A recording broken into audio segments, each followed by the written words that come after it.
குழந்தைகள் சொன்னாங்க அதனால நாங்க ஓட்டு போட்டோம், குழந்தைகள் சொன்னாங்க அதனால விஜய் சாருக்கு வந்து சப்போர்ட் பண்ணணும்னு சொன்னீங்க. இப்ப அந்த குழந்தைகளுக்கே பாதுகாப்பு இல்லையே, என்ன பண்ண போறீங்க?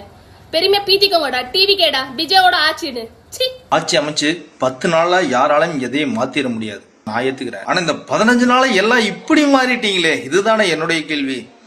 விஜய்க்கு பிரஸ் பார்த்தா பயமா? ஏன் விஜய் ஒரு பிரஸ் மீட் கூட வைக்க மாட்டாரு? இந்த 10 வயசு சிறுமிக்கு இப்படி ஒரு விஷயம் நடந்த உடனே விஜய் அவர்கள் ஒரு பிரஸ் மீட்டை போட்டு, இனிமே எவனாவது பொம்பளை புள்ள மேல கை வச்சானா நாங்க எடுக்கிற ஆக்ஷனே வேற மாதிரி இருக்கும் அப்படின்னு ஸ்ட்ராங்கா சொன்னார்னா, எவனுக்காவது ஒரு பொம்பளை புள்ள மேல கை வைக்கும் போது ஒரு செகண்ட் அந்த தாட் வந்துட்டு போகாது. ஆனா விஜய் அவர்கள் பிரஸ் சந்திக்க மாட்டாரு. எல்லாத்தையும் ஒரு ட்விட்டர்லயும், அவருக்கு பதிலா இன்ஸ்டாகிராம் ரீல்ஸ்ல யாராவது பதில் சொல்றாங்க.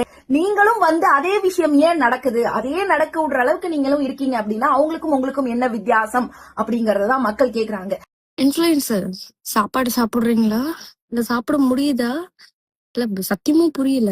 சாப்பாடு எல்லாம் இறங்குதா? உன் வீட்டுல நடந்திருந்தா இப்படிதானா? வெக்கங்கட்டதானம்மா எலெக்ஷன் அப்போ சுத்திக்கிட்டு தெரிஞ்சீங்களே, இப்ப எங்கடா போயிட்டீங்க எல்லாரும்?